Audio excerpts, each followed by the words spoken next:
Hey guys, I want to touch briefly on Meteor.js today in this video and a little bit about how to use it. So first thing you're going to do is in the address bar, just type install Meteor. It's going to give us the location of the Meteor installer to download. And it's right here. If you're on OS X or Linux, just copy this command here. Open up terminal, clear that out, and then paste it in here. And if you get this error, it means you don't have curl installed, so you need to install it. So sudo apt get install curl.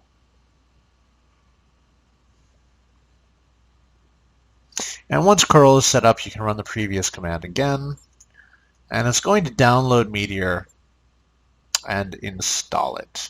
I already have Meteor installed here, I guess, and so it's removing my existing Meteor installation and it's going to download a new one. So when Meteor is done installing, it gives you a little notice here how to get started. So let's just create an app. Do I have a projects directory already? I do. So I'm going to change directory into projects. And I'm going to type Meteor create to do. And it's going to create a project and a project directory in my current directory called to do. So I'm going to change directory, and then if I list the directory, Meteor has created 3 files to get me started. So I could type Meteor, and is going to launch the program on port 3000.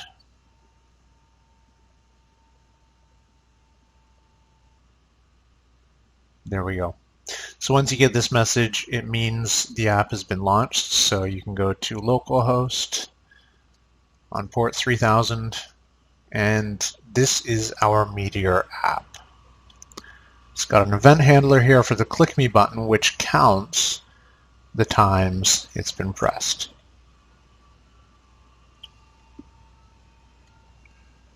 But that doesn't really look too great, so I'm going to close this here. And how you add packages to Meteor is you type Meteor, add, and then the package name.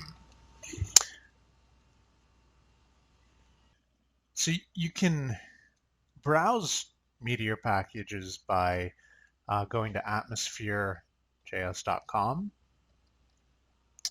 And if I were looking for, say, Bootstrap, I would, there's a lot here.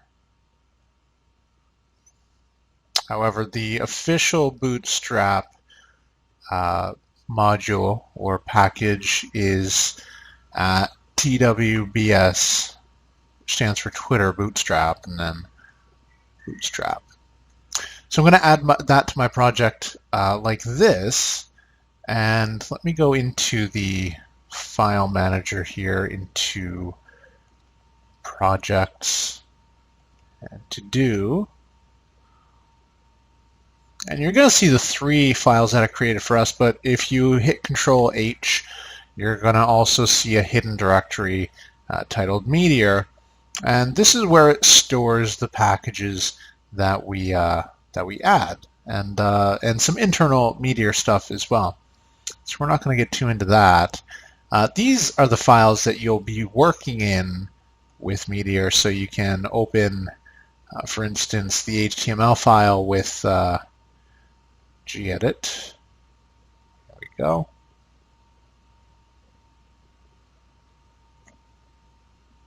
And you'll see this is the markup. So Meteor works with templates a lot. This isn't an in-depth tutorial, but more just how to get started. Meteor has a pretty awesome tutorial on their website. Just go to meteor.com and you can access the documentation, reference points, and the tutorial to get you started. So that's a basic usage of Meteor in the command line. Typically, it's just Meteor create and then the app name. And once you're in the apps directory, you just run Meteor to run the application, and you can use Meteor add or Meteor remove if you want to remove a package. Add to add a package, and then the package name. So thanks for watching this video. I hope you guys found it informative and a good place to start with Meteor. A selling point for Meteor is the fact that real-time interactions are built into its core, so you no longer have to fake it with JavaScript AJAX calls to PHP scripts. Everything's done in JavaScript. It's all real-time, so it's awesome to work with, and it makes things easy as well. So check that out if you're into web application development at all. And I'll see you guys in the next video.